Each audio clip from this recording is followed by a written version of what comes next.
My husband, Richard, died, and my reward for 41 years of love and partnership was a $48 million fortune.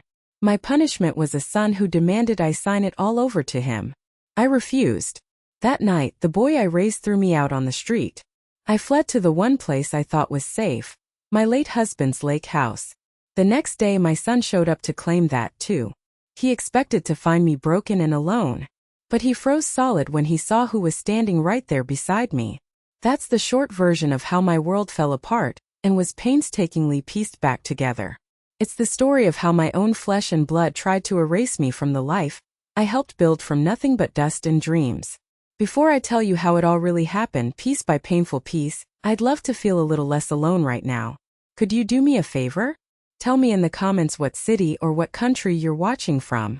I'd love to know if it's a quiet morning for you, with a warm cup of coffee, or a late night where stories like this are keeping you company.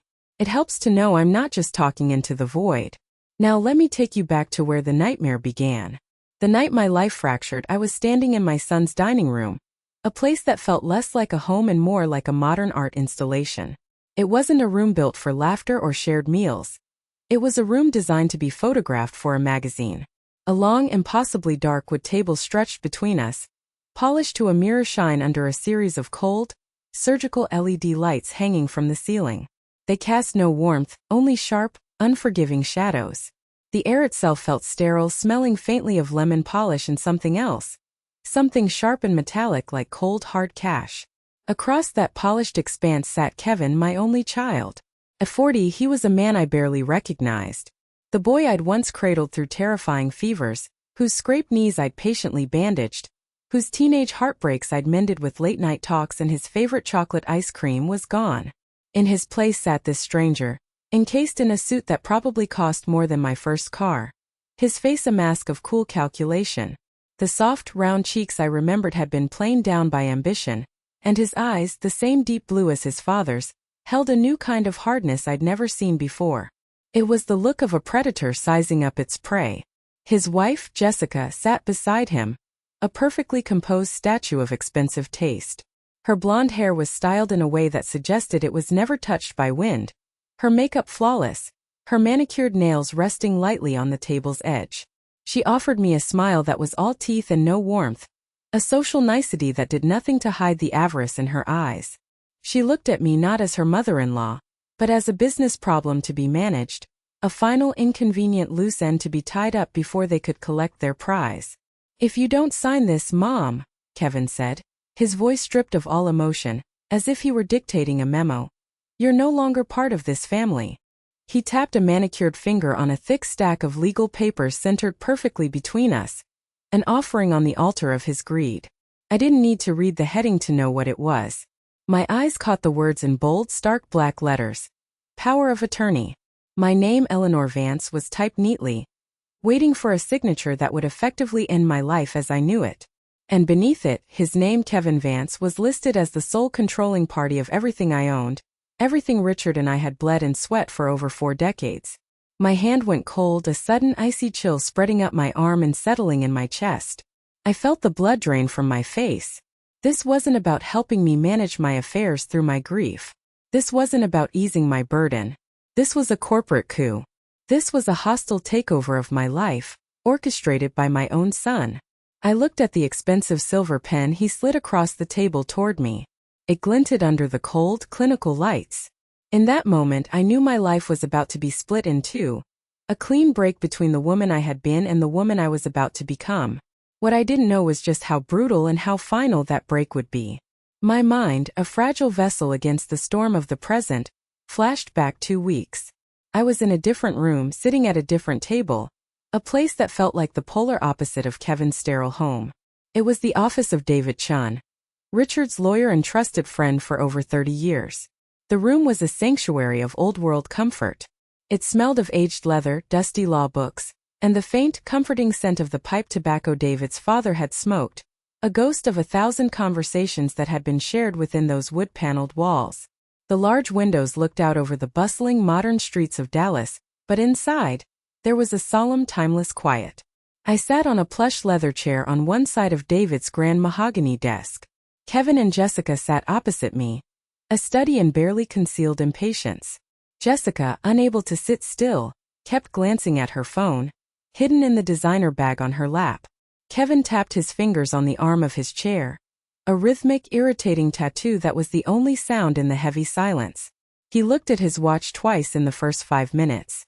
They weren't here to mourn or to honor Richard's memory. They were here to get to the bottom line. David, a kind, gentle man with wise eyes behind thick glasses, cleared his throat, the sound seeming unnaturally loud. He opened a thick, leather-bound folder with a soft, respectful sigh. "As you know," he began, his voice steady and imbued with the gravity of the occasion, "we are here to read the last will and testament of Richard Harrison Vance." He started with the usual legal jargon, a river of whereas and herebys that floated past me like smoke. My mind was still lost in a thick fog of grief. The world felt muffled and distant, as if I were underwater. I just wanted to go home, to curl up in Richard's favorite armchair and pretend none of this was real. But then David's voice grew clearer, more deliberate, and I forced myself to focus on his words. "And so," he said, pausing to look over his glasses directly at me, his gaze both sad and supportive, "I, Richard Harrison Vance, being of sound mind and body, do hereby leave the entirety of my estate, personal, financial, and business, to my beloved wife Eleanor Vance." He paused, a masterful orator letting the weight of the words settle in the room. "This includes but is not limited to all bank accounts, investment portfolios, real estate holdings and my full unencumbered ownership of Harrison Trucking, valued at an approximate $48 million. The silence that followed was absolute, a vacuum. It was so quiet I could hear the faint, frantic beat of my own heart. A soft gasp escaped my lips, not of surprise, but of an overwhelming wave of love for the man who, even in death, was still finding ways to take care of me. David continued, his voice becoming firmer, as if anticipating an objection. "I make no specific provision in this will for my son, Kevin Vance, or his wife, Jessica Vance, as they have been generously and sufficiently provided for throughout their adult lives." The rhythmic tapping from Kevin's chair stopped abruptly. I risked a glance at him. His face, moments before a mask of bored impatience, was now chalky white. His jaw clenched so tightly a muscle jumped violently near his ear. Jessica's phone slipped from her nerveless fingers and clattered onto the polished floor. She didn't even seem to notice. This is ridiculous," Kevin finally snapped, his voice sharp with disbelief and fury. "Dad would never do this. He must have been unwell.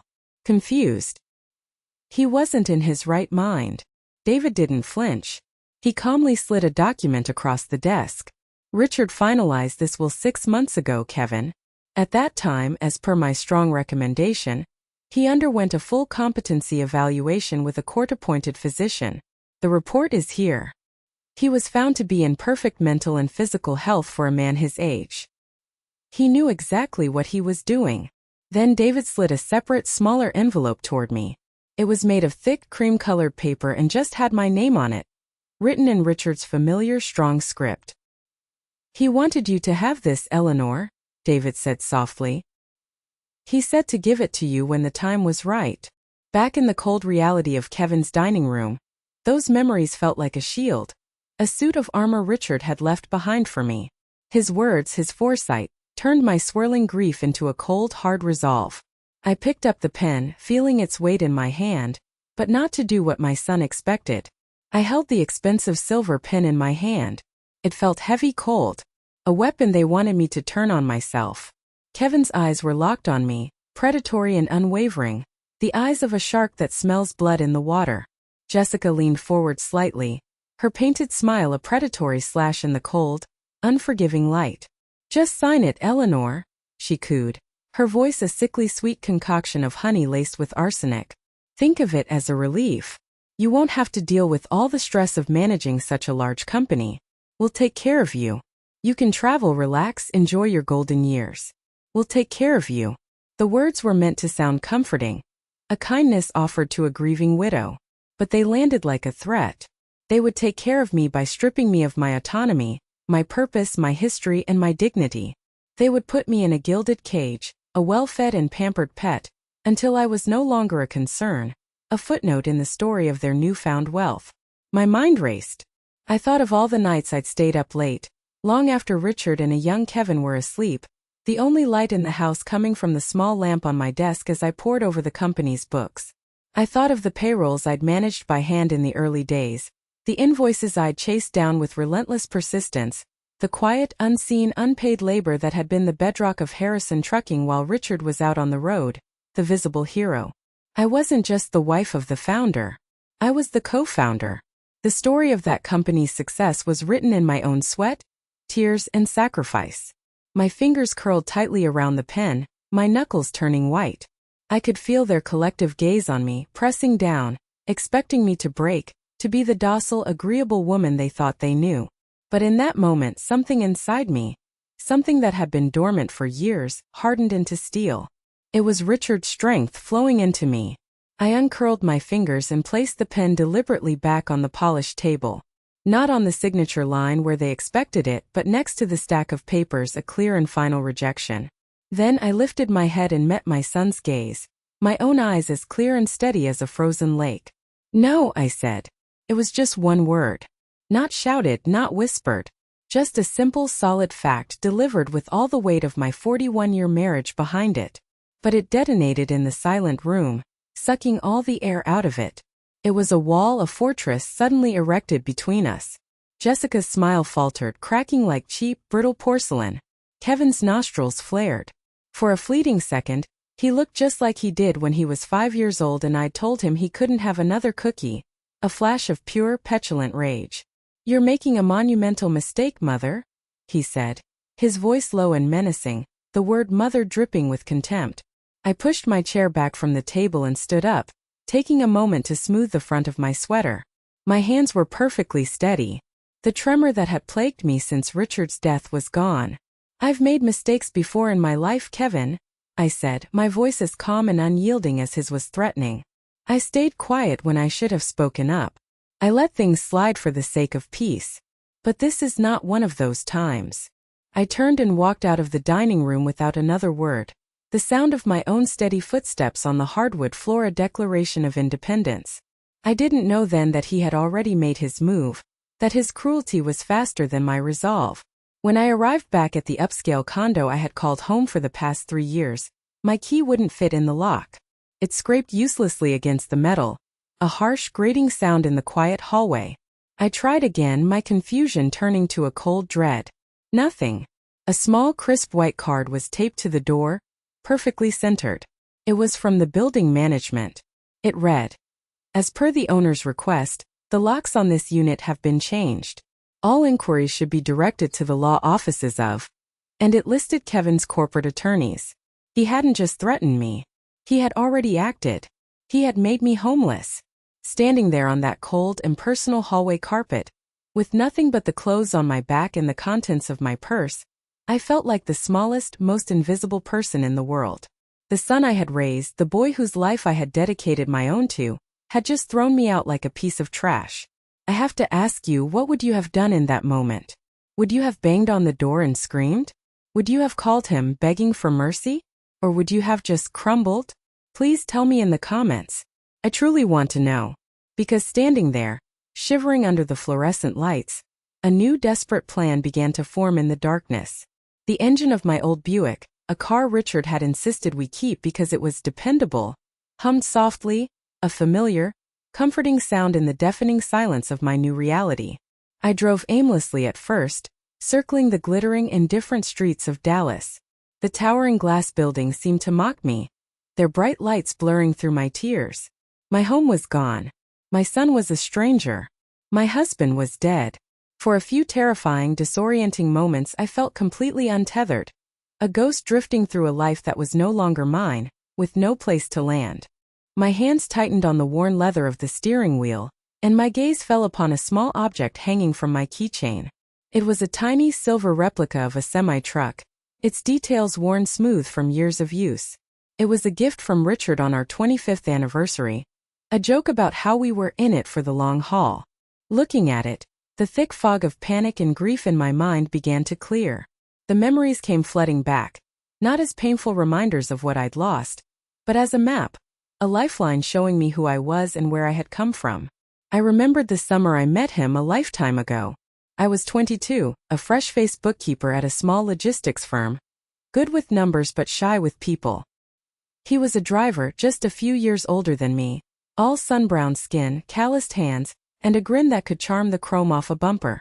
He smelled of diesel and cheap diner coffee, and when he talked about the open road it wasn't as a job but as a calling. He had this dream, a dream he'd share with me over lukewarm coffee in the break room. He dreamed of owning his own truck, then a fleet, of building a company from the ground up that treated its drivers like family, not like numbers on a spreadsheet. Everyone else in that office heard a blue-collar dreamer with his head in the clouds. I heard a blueprint.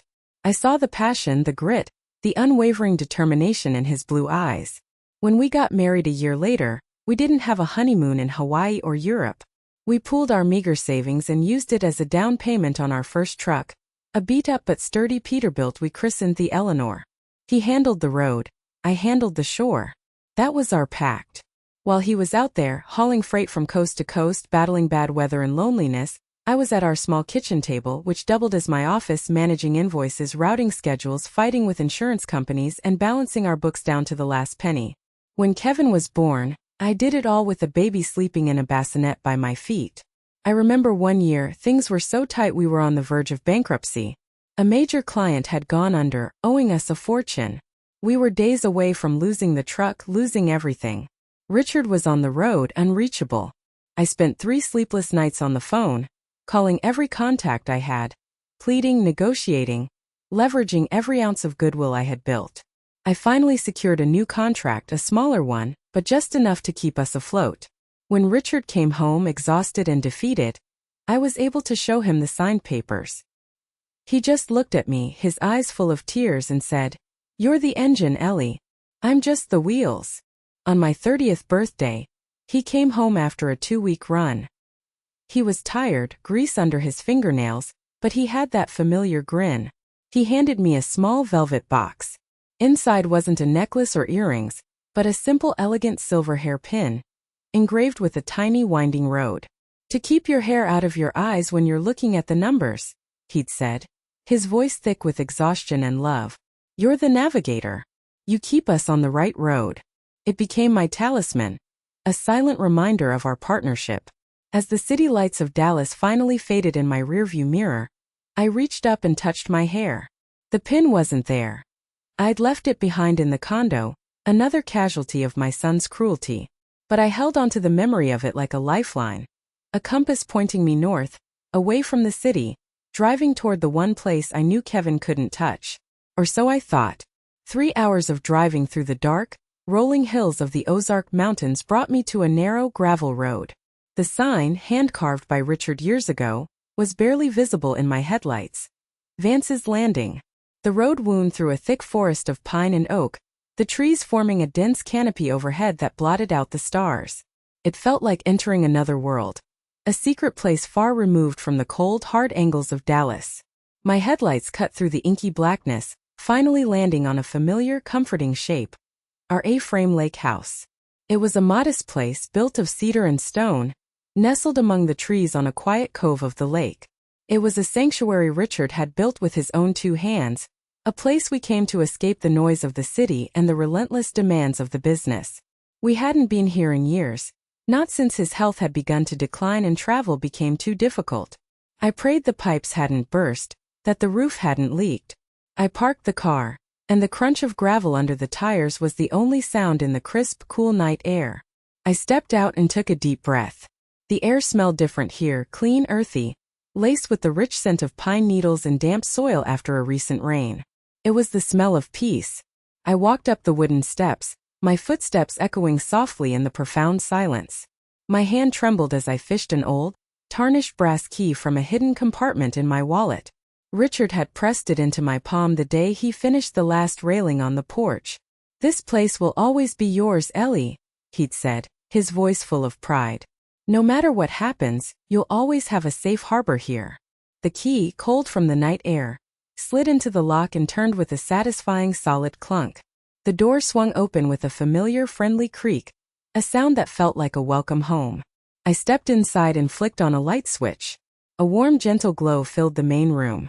The air was cool and still, holding the faint, comforting scent of cedarwood and the ghost of Richard's sandalwood aftershave, which seemed to have permeated the very walls. His favorite flannel jacket, a faded red and black plaid, was still hanging on a peg by the door, a silent sentinel waiting for his return. I set my purse on the floor, too tired and emotionally overwhelmed to do anything else. The low rhythmic sound of the lake, lapping gently against the shore just yards away, was a steady, grounding presence, a heartbeat in the quiet house. I walked through the room slowly, as if in a dream, my fingers brushing over surfaces like I was greeting old friends.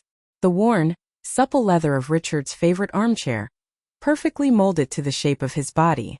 The collection of smooth, flat stones we'd gathered from the shoreline over the years, arranged carefully on the rough-hewn fireplace mantel.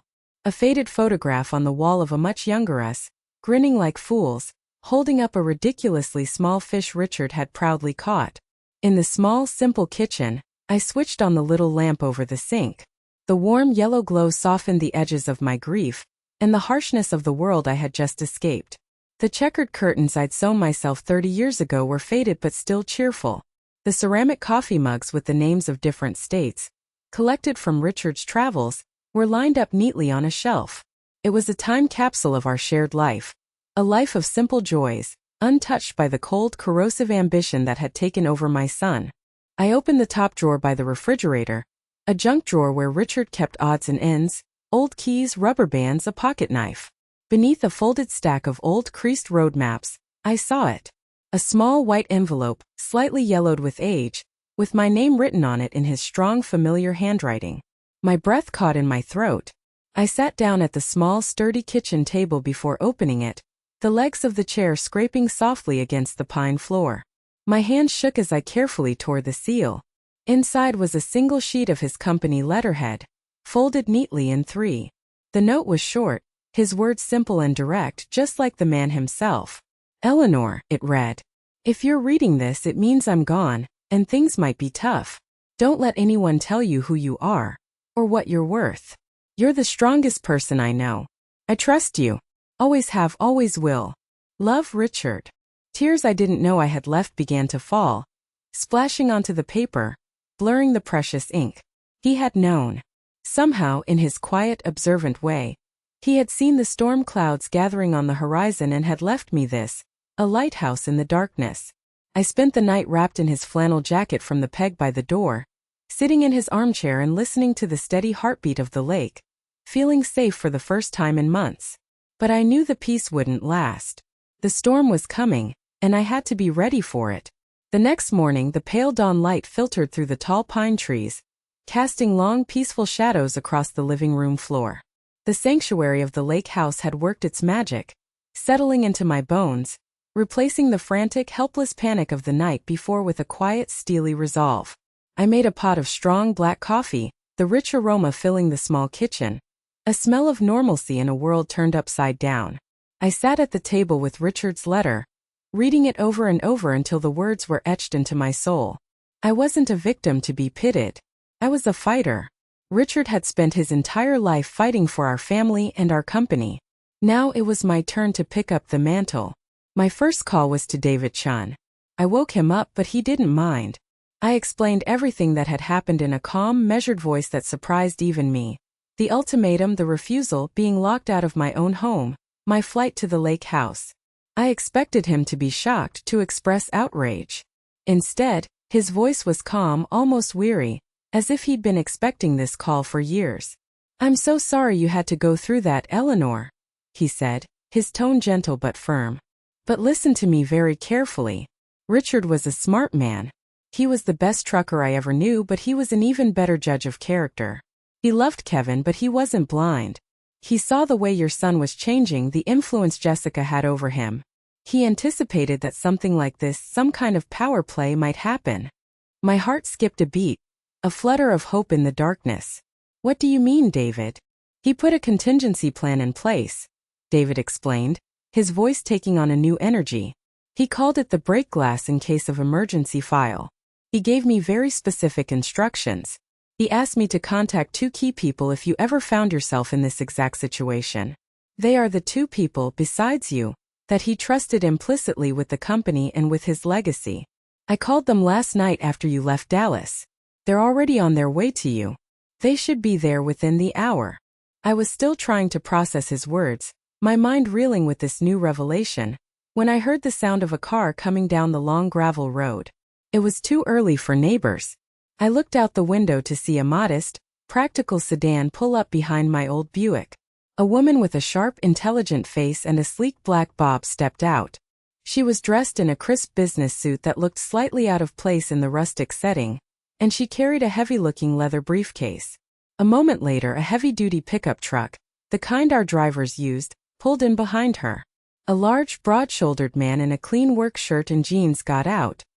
He looked like he could change a tractor-trailer tire with his bare hands, and he held a worn, canvas-covered logbook in his large, capable hands.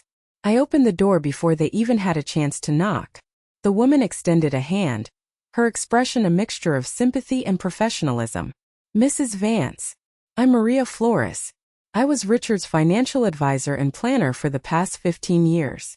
Her handshake was firm, her eyes direct and incredibly reassuring. The man nodded respectfully, his expression kind but serious. "Ma'am. Hank Riley. I was Richard's foreman at the main yard. Worked with him since he had just the one truck and a whole lot of debt." I ushered them inside, my heart swelling with a feeling I hadn't felt in months. Hope? They weren't just here to offer condolences or share old stories. David was right. Richard had sent them. They were his posthumous army, his loyal lieutenants, and they had come to fight for me. We sat around the rustic kitchen table, the same table where I'd read Richard's life-affirming letter just hours before. The air, which had been filled with my lonely grief, now buzzed with a new strategic energy. Maria opened her briefcase, revealing not a laptop, but thick, meticulously organized binders, each one labeled in a precise, no-nonsense script. Hank placed the heavy logbook on the table with a solid, definitive thud. "Richard asked us to maintain separate, private records for the last 5 years," Maria began, her voice all business. "He called it his shadow ledger. He had a feeling Kevin's spending habits might become a legal liability for the company one day." Hank tapped the thick cover of his logbook. "And he asked me to keep detailed notes of certain conversations, especially with your son. He said, 'A man's character is in his words, Hank. Write him down.' So I did." As we sat there, surrounded by piles of documents and the quiet strength of these two loyal souls, I realized this wasn't just a defense. Richard had left me a roadmap. He had left me an arsenal. Maria opened the first binder. The spine crackled, a sound that seemed to echo in the quiet room. The tab was labeled in her neat, block letters. "Shareholder loans and expenses K. Vance." My heart sank. I knew Kevin had borrowed money from the company from time to time. Richard, with his boundless fatherly love, had always been too generous, too willing to believe Kevin's latest get-rich-quick scheme would be the one that finally worked. But I had no idea of the scale, the sheer breathtaking audacity of it all. "Richard was always clear," Maria said, her finger tracing a line on a meticulously crafted spreadsheet. Her voice was devoid of judgment, a simple statement of fact. These were official loans, documented and signed for, to be repaid with interest from his annual performance bonuses. The problem is, as you can see in this column, they were never repaid. Not a single dollar. She turned the binder toward me. It was a catalog of my son's failures and excesses, all paid for by his father's hard work. Page after page of signed loan agreements, bank transfers, and promissory notes he had never honored. There was a $100,000 down payment for his sprawling, sterile mansion in Dallas. $50,000 for a failed tech startup he'd been passionate about for 6 months before abandoning it. A wire transfer for $75,000 to a luxury car dealership for Jessica's brand new Mercedes, which she had justified as a necessary vehicle for her real estate career. It wasn't just a few thousand here and there. It was a systematic bleeding of the company's resources. The grand total, displayed in bold, red ink at the bottom of the final page, made me gasp. $312,450. I whispered, the number feeling unreal, obscene. "And that's just what was officially documented as loans," Maria added quietly, her eyes full of sympathy. "There were other expenses. We pulled the statements for the corporate credit cards he was issued. Thousands a month on lavish dinners, designer clothes for Jessica, golf club memberships, weekend trips to Napa. He classified them all as client entertainment. I felt sick to my stomach. While Richard and I were scrimping and saving in the early days, eating tuna sandwiches in the cab of his truck and reinvesting every spare penny back into the business, our son had been treating our life's work like his personal, inexhaustible piggy bank. Then Hank pushed his logbook forward. It was a simple, rugged thing, the kind of journal a working man would keep. The pages were filled with Richard's strong, slightly slanted handwriting. It was mostly technical notes, engine maintenance schedules for specific trucks, fuel efficiency reports, driver rosters. But interspersed between the columns of numbers and mechanical details were personal reflections, thoughts he needed to get down on paper. Hank flipped to a page he had bookmarked with a folded corner. "Read this one, ma'am," he said, his voice gentle but firm. I was in the room when he wrote it. The entry was dated August 14th of the previous year. Richard wrote, "Met with Kevin today. He brought in an investment group from some private equity firm. Slick guys in shiny shoes. They want to buy out Harrison Trucking. Not to run it, but to absorb our routes and dissolve the company. Fire our drivers, sell our fleet." Kevin called it, "unlocking the value of the assets." I looked at my son, and for the first time I didn't see him. I saw one of them. A stranger in a suit talking about my friends, my family, as assets. I told him no. I told him this company is a legacy of people, not a collection of parts to be sold off to the highest bidder. He didn't understand. He looked at me like I was a sentimental old fool. That's when I knew. I can't leave it to him. He would sell my soul for a quick profit. It has to be Eleanor. She's the only one who understands what we really built. I closed my eyes, the words burning behind my eyelids. All of Kevin's talk about me being too old, too stressed, too incapable, it was all a lie. A carefully constructed smokescreen to hide his own greed. A greed so profound he was willing to gut his own father's legacy for a payday. The betrayal was so much deeper, so much more calculated than I had ever imagined. Just then my phone, which I'd thought was silent, buzzed on the table. It was a text from Kevin. "I'm coming to the lake house tomorrow at 9 a.m. to collect Dad's things. Don't make this ugly." I showed the text to David, who had just arrived, his face grim. He read it, then looked up at me, a slow, grim smile spreading across his face. "Let him come," he said. "We'll be ready for him." The night before Kevin's arrival was sleepless, but it was a different kind of sleeplessness. It wasn't the restless, grief-stricken tossing and turning I had grown accustomed to. It was a focused, energized wakefulness. The three of us, me, Maria, and Hank, stayed up late, fueled by pot after pot of black coffee and a shared, unspoken sense of purpose. We didn't just review the documents. We organized them into a fortress of facts, a timeline of deceit. We prepared copies of everything, arranging them in neat, labeled folders on the dining table. It felt like we were preparing for a trial. In a way we were. David Chun arrived before the sun had even crested the pine trees, his city suit looking out of place in the rustic dawn. His calm, methodical demeanor was a steadying presence in the tense morning air. He reviewed our preparations, nodding in quiet approval. "Good," he said. "We present the facts. No emotion. Let the truth do the work." There was one more arrival, an unexpected and welcome one. A car pulled up just after 7 a.m., and an elderly, distinguished-looking woman with a shock of brilliant white hair and piercing blue eyes stepped out. It was Judge Miller, a retired Superior Court judge who lived in the cabin down the road. She was a formidable woman, known for her sharp mind and no-nonsense attitude, and she had been a dear friend of Richard's. They used to spend hours fishing on the lake together. "David called me last night," she said by way of greeting, handing me a basket of warm, fragrant scones she had baked herself. "Figured you could use a neutral observer. Besides," she added with a wry smile, "I make a damn good witness." I almost cried with gratitude. Her presence added a layer of unimpeachable authority to our little war council. At exactly 9 a.m., just as the morning mist was beginning to burn off the shimmering surface of the lake, the sound of a powerful engine broke the tranquility. A sleek black SUV, a vehicle that screamed of city money and arrogance, crunched its way down the gravel drive. Kevin and Jessica emerged. They were dressed in expensive designer weekend wear, looking like they had stepped out of a catalog for wealthy urbanites pretending to enjoy the countryside. Sunglasses hid their eyes, but they walked toward the house with an air of smug ownership, as if they were arriving to inspect a property they had already purchased. They expected to find me alone, tearful, and ready to negotiate a surrender. They expected to find a broken old woman they could easily intimidate. I opened the front door before Kevin could even raise his hand to knock. I stood there, not in a housecoat and slippers, but dressed in tailored slacks and a crisp white blouse, my hair neatly pinned back with the silver clip Richard had given me, the one David had thoughtfully retrieved from my condo along with a few other essentials. I met my son's gaze, and for the first time I think he saw not just his mother but an adversary. His confident stride faltered for a fraction of a second. His eyes flickered past me into the house, expecting to see an empty, silent room. And that's when he froze. His body went rigid, his hand still halfway raised. He saw David Chan, the family lawyer, sitting at the dining table as if it were a boardroom, a neat stack of legal files in front of him.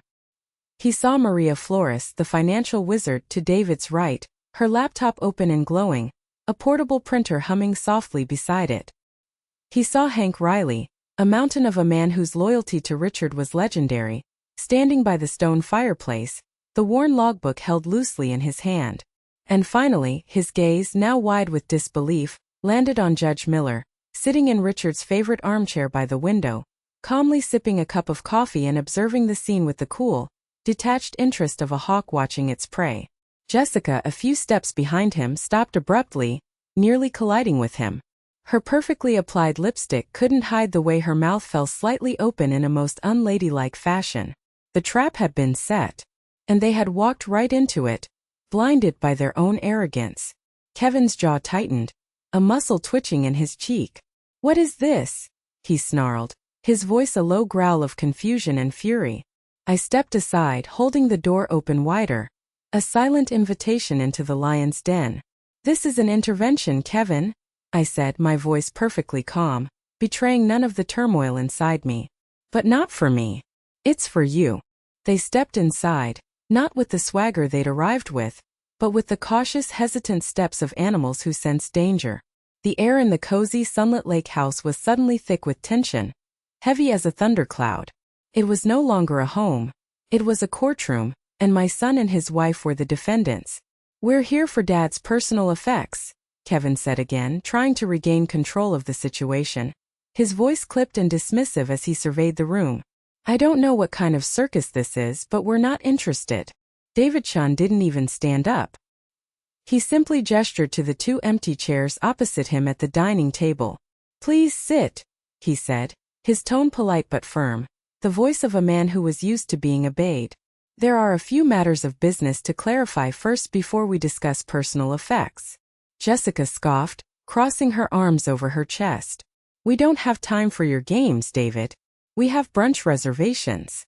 "This isn't a game, Jessica," Maria Flores said, her voice sharp and clear, cutting through Jessica's dismissive tone. She turned her laptop screen toward them. On it was the spreadsheet, a colorful, damning indictment of Kevin's financial irresponsibility, projected for all to see.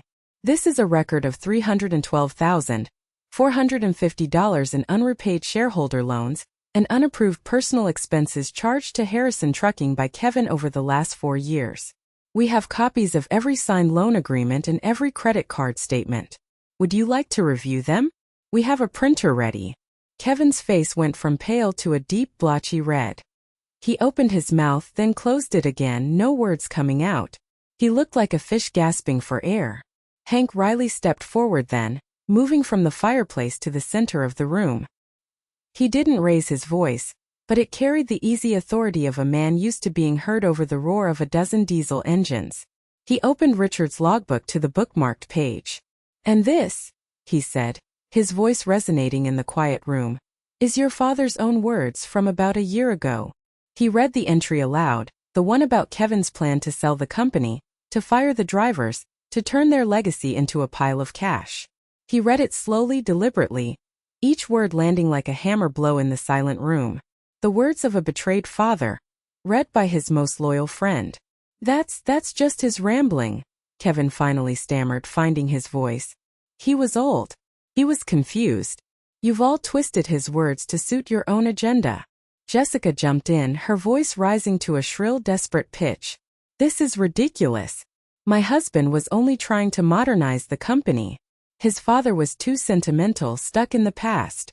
And you? She said, pointing a trembling, perfectly manicured finger at me. You're clearly being manipulated by them. You're a confused, grieving old woman who doesn't know what's best for her. Before I could respond, Judge Miller spoke for the first time. She hadn't moved from her chair, but her voice cut through the room like a judge's gavel, silencing everyone. Counselor, she said, her piercing blue eyes fixed on Jessica. I would be very, very careful with accusations of incompetence and undue influence. I've known Eleanor Vance for 20 years. Her mind is as sharp as a tack. And from where I'm sitting, she added, gesturing with her coffee cup toward the table, the documents seem quite clear and compelling. Jessica shrank back as if she'd been physically struck. Finally I spoke. My voice wasn't loud, but it was steady, and it silenced everyone. Your father didn't leave the company to me because he thought I was a better businessperson than you, Kevin, I said, looking directly into my son's eyes, forcing him to meet my gaze. He left it to me because he knew I would protect his people. He knew I understood that Harrison Trucking isn't just a balance sheet or a collection of assets. It's a family. A family you were willing to sell to the highest bidder for a quick payday. He had nothing left. No lies, no excuses, no bluster. He was surrounded by the truth, a truth he couldn't spin or deny. David slid a thick manila envelope across the table. These are copies of everything for your records, he said calmly. Should you choose to contest the will, we are fully prepared to countersue for full repayment of the outstanding loans, plus interest. We will also submit Richard's personal journal as evidence of his state of mind and his intentions for the company. The threat was clear, unspoken but hanging heavy in the air. If he fought, he wouldn't just lose. He would be publicly humiliated and financially ruined. Kevin stared at the envelope as if it were a venomous snake. Then, without another word, he turned, grabbed a stunned Jessica by the arm, and stormed out of the house. The slam of the front door echoed through the quiet rooms. As their car sped away, spitting gravel in its wake, I thought it was over. But I was wrong. The direct assault had failed, so they were about to start a much dirtier, more insidious kind of war. Okay, I need to take a breath here. That confrontation at the lake house, seeing the look of shock and defeat on their faces, it felt like a victory. It felt like the end of a nightmare. But what came next was, in some ways, even worse. The battle wasn't over. It had just moved underground. What's happened so far is just unbelievable, but the way they fought back is even crazier. Make sure you stick around for this next part because this is where things get truly nasty and personal. After the showdown, Kevin went completely dark. No calls, no texts, no angry emails. It was a vast, unnerving silence from the son I had raised. It was as if he had ceased to exist in my world. But Jessica went to work. She was smart, I had to give her that. She knew she couldn't win a fight based on facts or legality. So she chose different weapons, quieter, more insidious ones. She used whispers, half-truths, and concerned-sounding phone calls to her wide network of social contacts. The war moved from the courtroom of my lake house to the court of public opinion in Dallas, and I was completely unprepared for the viciousness of her campaign. The first hint came from my oldest friend, Sarah, who was a member of the same Dallas country club as Jessica. Sarah called me one afternoon, her voice hesitant and full of concern. Eleanor, I don't want to upset you, she began, but you need to know what Jessica is telling people. She's not being loud or aggressive about it. It's much worse. She's doing it with this sad, worried expression on her face. What is she saying, Sarah? I asked, a cold dread creeping up my spine. She's telling everyone that you're not well, Sarah said, the words coming out in a rush. That the grief from Richard's passing has deeply affected your judgment. She's saying you've become paranoid, and that you're being controlled by a few opportunistic employees who are taking advantage of you and running the company into the ground. The word she used, Sarah said, the word she kept repeating with a sigh of feigned sadness, was unstable. It was a brilliant, cruel strategy. She wasn't calling me a thief or a liar, things I could easily disprove. She was painting me as a fragile, confused old woman, a tragic figure to be pitied, not trusted. It was a narrative that was easy for people to believe, a stereotype that fit neatly into their preconceived notions. The grieving widow losing her grip. Soon the whisper started to have real-world consequences. A longtime supplier we'd worked with for over 20 years called Hank, asking for payment upfront on a new order of tires. "Just a temporary policy change, Hank," he'd said, his voice full of a false, oily sincerity. You know, with the uncertainty surrounding the company's new leadership. Just until things settled down. Then our local bank manager, a man who had gone fishing with Richard for years and had called me personally to offer his condolences, requested a full unscheduled review of our business line of credit. He called it standard procedure, but we both knew it wasn't. It was a vote of no confidence. Every day brought a new slight, a new doubt. When I went into town for groceries, I noticed people looking at me differently. Old acquaintances would offer these wide-eyed, pitying smiles. Others would suddenly find something fascinating to look at on a shelf of canned beans to avoid making eye contact altogether. I felt like I was living under a cloud of suspicion I couldn't see, but could feel in the chill of every interaction. Jessica was methodically, expertly isolating me, poisoning the well of my reputation, the one thing I had spent a lifetime building with integrity and hard work. I would sit by the lake at night, the quiet, placid waters a stark contrast to the storm raging inside me. I felt helpless. How do you fight a ghost? How do you defend yourself against a whisper, a concerned look, a sad sigh? I was losing the trust of my community, my business partners, my friends, and for a week I let their poison seep in and I started to doubt myself. Was I really strong enough for this? Were they right? Was I in over my head? Then I received a phone call that changed everything. The call came late on a Thursday afternoon. I was at the lake house trying to focus on a stack of financial reports, but Jessica's whispers were louder than the numbers on the page. The phone rang and it was Hank. I could hear the sheer panic in his voice, a frantic, breathless edge I'd never heard in all the years I'd known him. Hank was a man who had faced down blizzards, highway pileups, and union disputes without ever losing his cool. To hear him sound like this sent a jolt of pure fear through me. "Eleanor, you need to hear this," he said, his voice raspy as if he'd been shouting. "I just got off the phone with Bill Jensen over at Cisco Foods." My blood ran cold. Cisco was our biggest client. Their contract represented nearly 40% of our annual revenue. Losing them wouldn't just be a setback. It would be a catastrophic, company-killing blow. It would mean layoffs. It would mean failure. "What did he want, Hank?" I asked, my voice barely a whisper, trying to keep the tremor out of it. "He said they're terminating the contract," Hank said, and I could hear the raw, wounded disbelief in his words.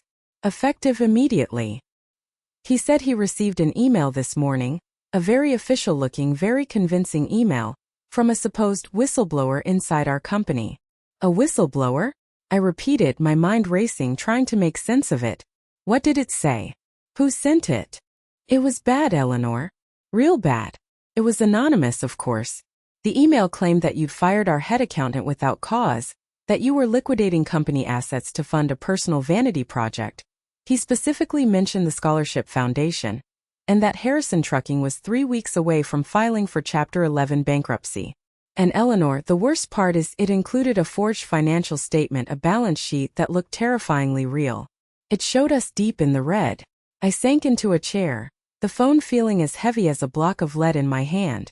This wasn't a rumor anymore. This wasn't social gossip. This was a direct, calculated act of corporate sabotage. There was only one person with the access to our internal documents, the financial knowledge to create a convincing forgery, and the sheer, unadulterated malice to do something like this. Kevin. My son was actively trying to destroy the legacy his father had built, willing to put dozens of families out of work, all to prove a point. All for revenge. "Get Maria and David on a conference call," I said, a new, cold fury burning through the shock and the fear. Now. What followed was the most intense, high-stakes 48 hours of my life.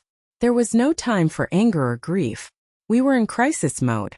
David confirmed our legal position and started drafting cease and desist letters.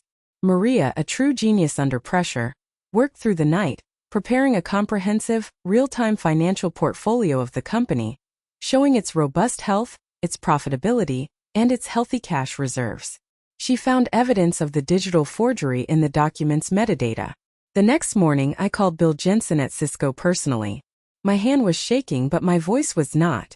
"Bill," I said, "this is Eleanor Vance. I know what you've been told. And I am telling you on my husband's grave that it is a malicious, calculated lie.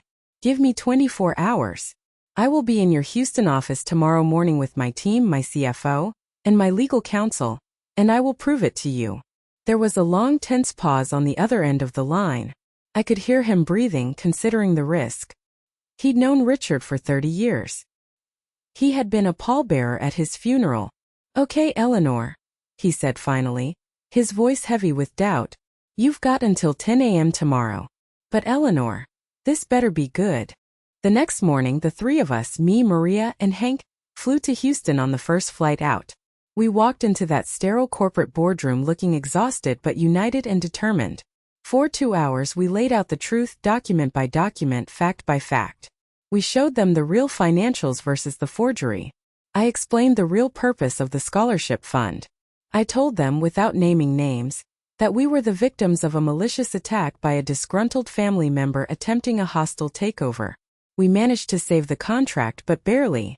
Walking out of that meeting, the Texas sun blindingly bright in the parking lot, I wasn't just a grieving widow anymore.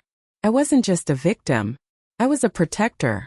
And I knew exactly what I had to do next. The flight back from Houston was quiet, but it was a different kind of quiet. It wasn't the tense, frantic silence of the flight down. It was a heavy, thoughtful silence. The immediate crisis had been averted, the fire put out, but the adrenaline had been replaced by a deep, chilling understanding of what I was truly up against. My son wouldn't stop. This wasn't a tantrum. It was a war of attrition. He wouldn't be satisfied until he had either taken the company from me or burned it to the ground. Playing defense wasn't enough. I couldn't just keep running around plugging the leaks as he created them. I had to rebuild the ship stronger than before and show everyone, our employees, our clients, and my son, who was at the helm. When I got back to the lake house that evening, exhausted to my very bones, I walked straight into the bedroom. In the small velvet-lined jewelry box on the dresser lay the silver hairpin from Richard. I picked it up, its familiar weight cool and solid in my palm. The winding road engraved on its surface, once a symbol of our shared journey, now seemed to mock me. My road had become a battlefield. As I fastened it in my hair, securing the loose strands, I looked at my reflection in the mirror. I saw the new lines of stress etched around my eyes, the gray hairs at my temples that seemed to have multiplied overnight. But I also saw something else in my own eyes, something I hadn't seen before. A flicker of the same stubborn, unyielding fire I used to see in Richard's when he was facing down a challenge. The quiet, behind-the-scenes bookkeeper was gone. The woman looking back at me was a CEO. She was a fighter. She was a leader. From that day on, I wore the pin every single day. It was no longer just a sweet memory of my 30th birthday. It was my armor. It was my crown. It was a silent declaration to myself and to the world that I would not be broken, I would not be intimidated, and I would not back down. The very next Monday, I drove to the Harrison Trucking main yard in Dallas. I hadn't set foot in the sprawling, chaotic office in years. Heads turned as I walked in, my heels clicking purposefully on the concrete floor. The air was thick with tension and uncertainty. The rumors I knew had reached every corner of this place. I called an all-hands meeting. Every driver who wasn't on the road, every mechanic wiping grease from their hands, every dispatcher, every office worker, gathered in the main garage. The familiar, comforting smell of diesel, old coffee, and hard work hung in the air. I stood before them on a makeshift stage of wooden pallets, with Hank and Maria standing on either side of me, a united front. I didn't use a microphone. I just spoke from the heart, my voice clear and strong, echoing slightly in the cavernous space. I know you've heard things. I began, looking out at their faces, faces I had known for years, faces full of worry. Rumors about the health of this company. Rumors about my ability to lead it. I'm here to tell you the truth. I told them everything. Not the ugly, personal family details, but the business reality. I told them about the malicious sabotage attempt. I told them about our fight to keep the Cisco contract. I laid out the company's real financial standing, strong, stable, and profitable. Then I looked out at them, at the men and women who depended on this company, who had given their unwavering loyalty to Richard for decades. This company was Richard's life, I said, my voice thick with emotion but steady. But it was built on you. On your hard work, your long hours, and your dedication. I am not going to let anyone destroy that. I am not going to let anyone threaten your jobs or your families. Richard is gone, but I am here. And I promise you I will fight for this company, and for every single one of you with everything I have. A profound silence fell over the garage. Then one of the oldest drivers, a man named Sal who had been with Richard from the very beginning, started to clap. It was a slow, deliberate sound. Then another joined in, and another. Within seconds, the entire garage erupted in a thunderous, sustained applause. It wasn't just support. It was a pledge of allegiance.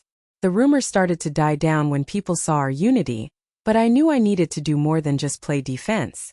It was time to build something new and unbreakable out of the ashes.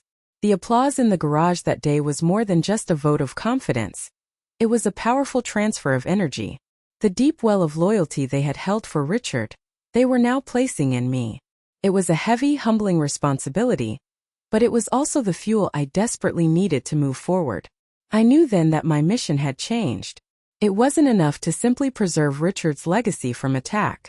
We had to build upon it, make it stronger, and root it so deeply in our community, and in the lives of our people that no amount of poison from Kevin or Jessica could ever touch its foundations. The idea came to me a few nights later, as I was sitting in Richard's old office, looking over the company photos that lined the walls. I saw pictures of the annual company picnic, of Richard beaming with pride next to a driver's son who had just graduated high school, of another driver's daughter who was a star on her college softball team. These weren't just employees. This was a sprawling multi-generational family, connected by the ribbons of highway that were our lifeblood. The next morning, I called a special meeting with Maria and Hank. I want to formalize Richard's spirit, I told them, my voice filled with a new kind of excitement. He always said our people were our greatest asset. It's time we invested in them in a bigger way.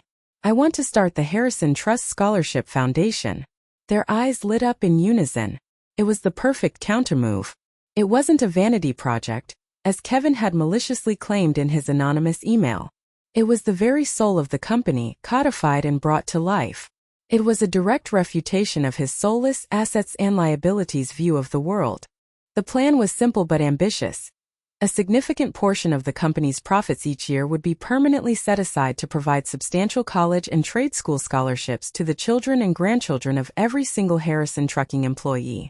It was an investment in our future, in our family, in our people.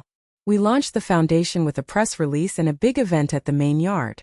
Right there in the garage where I had made my stand. We invited local news channels, community leaders, and all our employees and their families. We set up a barbecue, and the place was filled with the sounds of laughter and the smell of grilling food. Standing at that podium with a large, professionally designed Harrison Trust logo behind me, I announced our very first class of scholarship recipients. One by one I called their names. A young woman who wanted to be a nurse. A young man who was accepted into a top engineering program. Another who was going to a vocational school to become a certified diesel mechanic, just like his father. I watched as these bright, hopeful teenagers came forward to accept their oversized certificates, their parents, our drivers, our mechanics, our dispatchers, wiping away tears of pure, unadulterated pride. In that moment, watching the joy on their faces, I finally completely understood what Richard meant in his journal. It wasn't about the trucks. It was about the people. The foundation changed everything. It completely transformed the narrative. We weren't the unstable, failing company of Jessica's malicious rumors. We were a pillar of the community, a company that invested in its own. The Dallas Morning News ran a full-page, positive story about our initiative. The positive buzz began to drown out the whispers. New clients started calling, not just because our rates were competitive, but because they were impressed by our corporate philosophy. Our best drivers, who had been getting calls with lucrative offers from competitors, stopped taking those calls. They knew they were part of something more than just a job. My life found a new, peaceful, and purposeful rhythm. I split my time between the quiet sanctuary of the lake house and a small, functional apartment I rented near the office. My days were filled with meaning.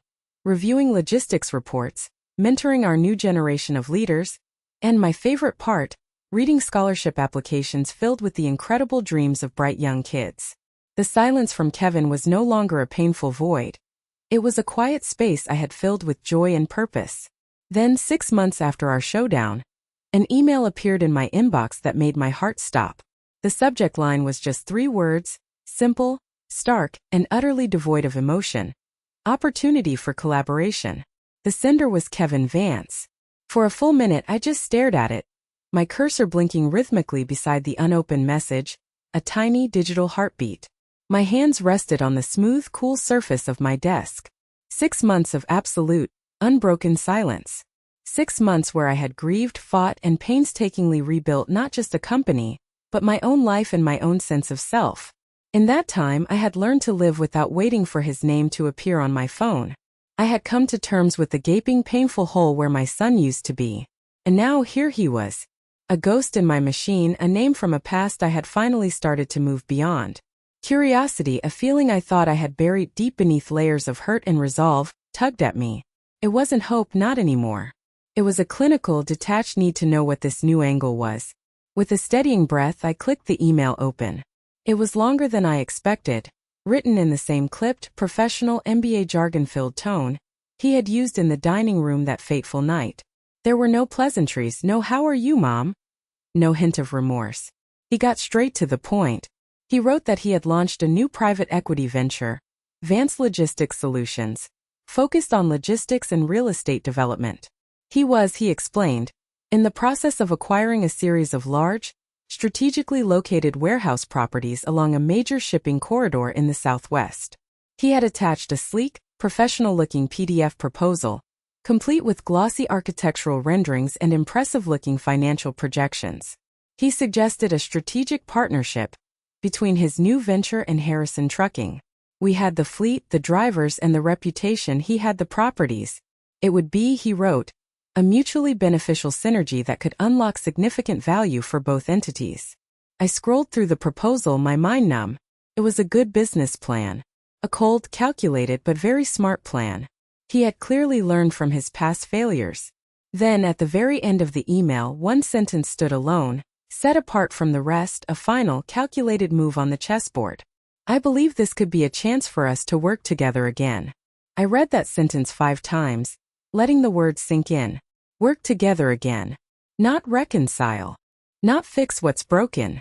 Not, I'm so sorry for trying to destroy you and everything Dad built. It was a business proposition, plain and simple. He wasn't extending an olive branch. He was offering a contract.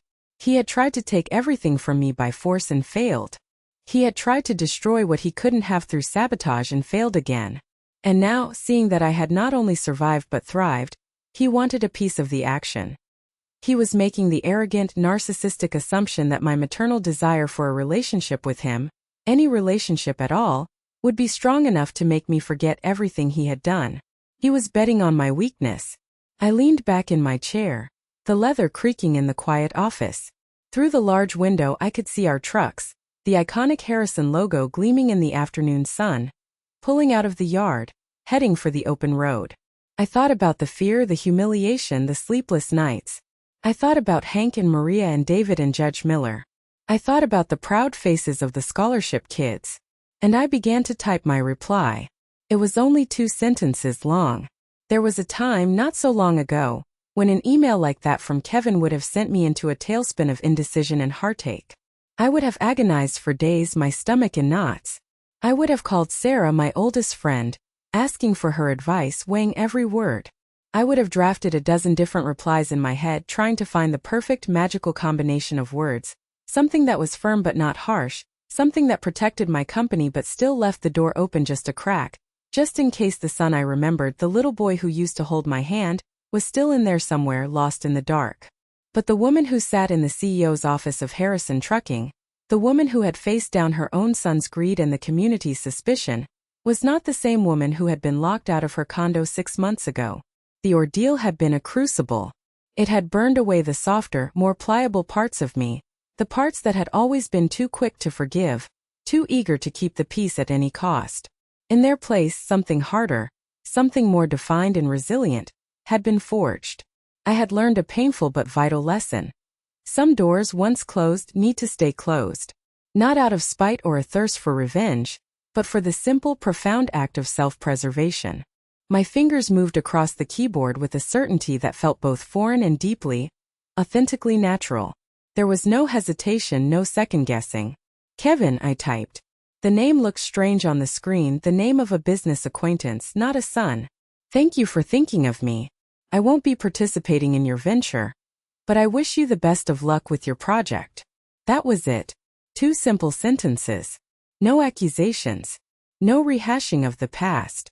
No emotional appeals or lectures on morality. Just a clean, clear, and unbreakable boundary, drawn not in anger, but in the calm, quiet light of self-respect. I signed it simply, Eleanor. Not Mom. That title for him had been forfeited. My cursor hovered over the send button for a brief moment. I looked across my desk at the framed picture of Richard and me, taken on the day we bought our 10th truck. We were standing in the dusty yard, arms slung around each other's shoulders, both of us covered in a light dusting of Texas dirt, looking utterly exhausted and deliriously happy. He was pointing at the camera, his eyes crinkling at the corners with that infectious laugh of his. I remembered what he used to say when we faced a tough decision, when the road ahead was unclear. Don't steer by the storm, Ellie, he'd say. Steer by the stars. My values, my integrity, my people, my hard-won peace of mind. Those were my stars. Kevin, with his endless drama and his transactional view of love, was the storm. I pressed send. The email vanished from my screen with a soft, digital whoosh. The sound felt final but not sad. There was no triumph, no bitter satisfaction in rejecting him.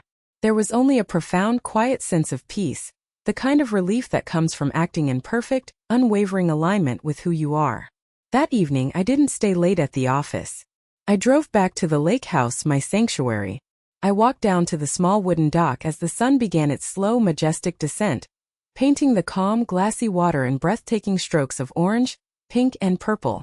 A gentle breeze rustled the leaves in the tall pine trees, a sound like a soft whisper. I thought about how endings don't always come with a dramatic slam of a door or a final, tearful confrontation. Sometimes they arrive quietly, in a 2-sentence email sent on a Tuesday afternoon. Sometimes the greatest victory isn't winning the fight, but choosing with grace and dignity not to fight at all. I had spent so much of my life trying to keep my family together, trying to smooth over the rough edges, to be the peacemaker. But I finally understood a fundamental truth. A family held together by the erasure of one of its members isn't a family. It's a cage. I had built my shoreline. The storm could rage all it wanted out at sea. But here on my own patch of ground, surrounded by the legacy of a good man's love and the loyalty of good people, I was safe. And for the first time in a very long time I was free. If you've stuck with me this far, through all this heartache and financial drama, thank you. It truly means the world to me to not feel so alone in this. If you're still here, just comment the number 1 down below so I know you're on this journey with me. So here I am, sitting on my porch in Richard's old rocking chair, a warm cup of chamomile tea in my hands, watching the last rays of sunlight dance on the water.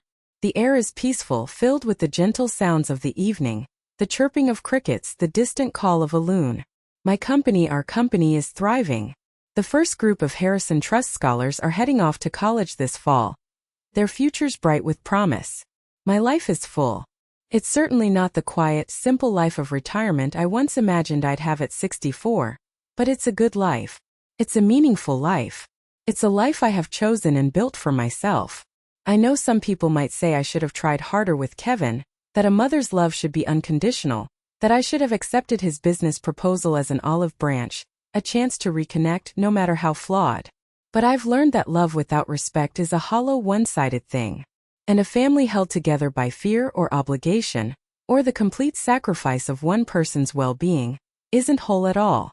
The hardest thing I ever had to do was to accept that I had to love my son from a distance, and to love myself enough to build and maintain that distance for my own survival. Boundaries, I've learned, aren't the cruel, unloving walls you build to keep people out. They are the shores you define to keep yourself from being washed away by someone else's destructive tides. They are the ultimate act of self-love. My story, with all its financial drama and family heartbreak, has found its end, its peaceful resolution. But I know I'm not alone. I know that stories like this, in big ways and small, happen in families everywhere. It's the quiet, often invisible struggle that so many people face, especially women of my generation who were taught to always put the family's peace above their own. So I want to ask you, if you've ever had to choose between keeping the peace and keeping your own boundaries, what did you choose? What did that choice cost you, and what did it ultimately give you? Please, share your thoughts and your stories in the comments below. Your wisdom matters, and your experience could be the beacon of light that helps someone else who might be feeling lost at sea right now. Before we say goodbye, I'd love to know where you're watching from. Is it a quiet morning for you, or a late night like so many of mine were during the worst of this? Knowing where you are in the world makes this feel like a real conversation, a community. And if this story touched your heart, please consider giving it a like and subscribing to the channel. It's not just about hearing more stories. It's about creating a community where we can share, heal, and remind each other that we have the strength to navigate any storm and find our own safe harbor. Thank you for spending your precious time with me today. Take care of yourselves and remember to be the firm, unshakable shoreline in your own life. I'll see you in the next one.